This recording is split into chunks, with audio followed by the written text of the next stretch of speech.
दुर्गे नमः। शक्तों को शमंता की क्षमता की।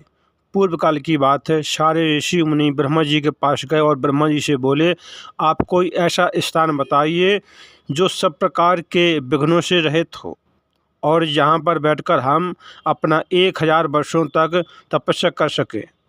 तो ब्रह्मा जी ने अपने मन से एक चक्र उत्पन्न किया और बोले, यह चक्र जहाँ पर जाकर रुक जाएगा उसी भूमि को परम पवित्र मानकर अपना यज्ञ प्रारंभ कर देना। और सब ऋषि मुनि ब्रह्मा जी को प्रणाम करके आगे आगे चक्र जा रहा है और पीछे पीछे ऋषि मुनि जा रहे हैं।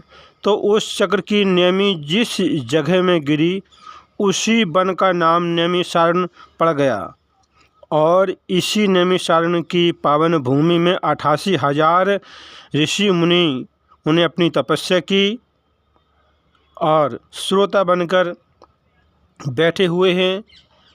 इनके मध्य में परम युवा विद्वान शुद्ध जी महाराज पधारे हुए हैं। इनके आते ही सारे ऋषि मुनि उठ खड़े हो गए, क्योंकि कोई धन से बड़ा होता है, कोई बल से बड़ा होता है, कितने लोग आयु में बड़े होते हैं, लेकिन जो ज्ञान में बड़ा होता है वही सबसे बड़ा होता है। क्योंकि विद्या धनम सर्वधनम प्रधानम, विद्या संपूर्ण धनों में श्रेष्ठ है। मनुष्य का सर्वश्रेष्ठ रूप और गुप्त धन विद्या ही है। विद्या द्वारा ही मनुष्य भोग विलास सुख यश गौरव और अनेक प्रकार के सुख प्राप्त कर सकता है। विदेश में मनुष्य की विद्या ही बंधुजनों की कमी को पूरा करता है। यहाँ तक राजा द्वारा भी विद्या ही पूजित है, ना कि धन। और जिस मनुष्य के पास विद्या नहीं है वह मनुष्य पशु के समान है। ये है ज्ञान की महिमा। यहाँ सूत जी महाराज ज्ञान को ही श्रेष्ठ कहते हैं। इसलिए उठकर ऋषियों ने स्वागत किया, सुंदर आसन प्रदान किया और सभी ऋषि मुनि प्रणाम करके बड़े आदर के साथ उन्होंने सुंदर प्रश्न किया। कहा, हे सूत जी महाराज, आपका ज्ञान हमारे अज्ञानी रूपी अंधकार को दूर करने में करोड़ों सूरों के समान है। हमने आज तक कथा तो बहुत सुनी है, लेकिन आज आप हमें कथा का सार सुनाइए। मेरे कानों में अमृत का कार्य करें। आप यह बताने की कृपा करें कि भक्ति ज्ञान वैराग्य की वृद्धि कैसे होगी, मनुष्यों को विवेक की प्राप्ति कैसे होती है, वैष्णव लोग माया मोह से पीछा कैसे छुड़ाते हैं, क्योंकि कलयुग में व्यक्ति असुर स्वभाव के हो गए हैं। इनको शुद्ध करने के लिए क्या उपाय है?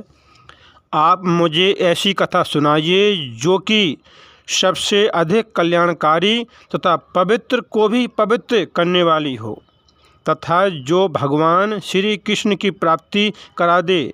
ऐसा कोई साधन बताइए। हम आपसे प्रश्न इसलिए कर रहे हैं क्योंकि आपके ऊपर गुरुदेव भगवान की बड़ी भारी कृपा है। चिंतामणि के प्राप्त हो जाने पर भी व्यक्ति जिस अलौकिक वस्तु की चिंता करे वह प्राप्त हो जाती है।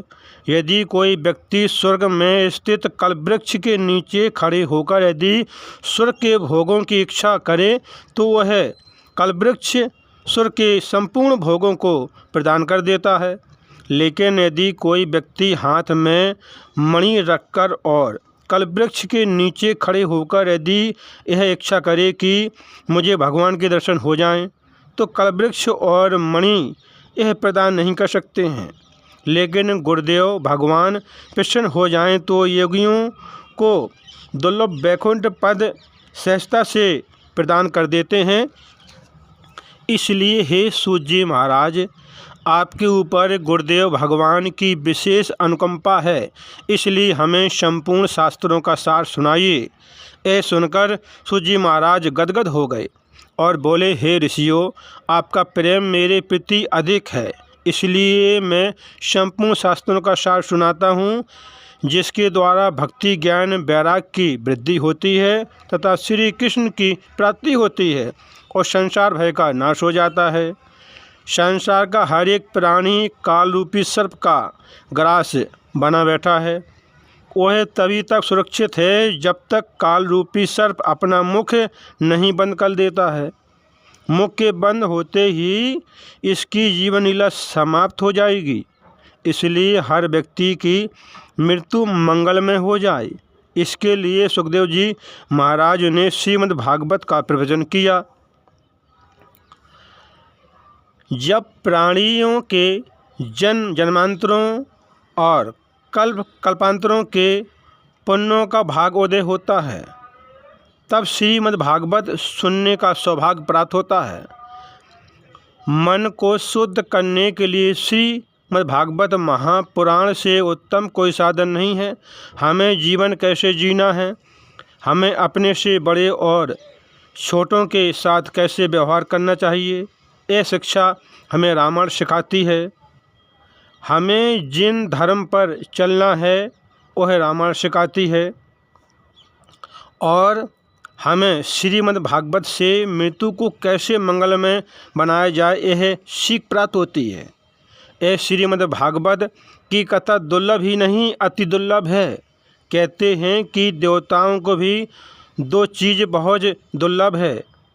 एक तो पहली श्रीमद् भागवत की कथा देवताओं के लिए दुर्लभ है और दूसरा मठा तक्रम चक्रास दुर्लभ। देवराज इंद्र को मठा भी दुर्लभ है। इसलिए खूब श्रीमद् भागवत की कथा को श्रवण करना चाहिए। बहुत ही सुंदर अद्भुत प्रसंग था कि कलयुग में सभी ऋषि मुनि नियम सारण में भक्ति कर रहे हैं, कथा का पान कर रहे हैं और वहाँ पे ब्रह्मा जी ने सभी ऋषि मुनियों को बहुत सुंदर स्थान प्रदान किया है।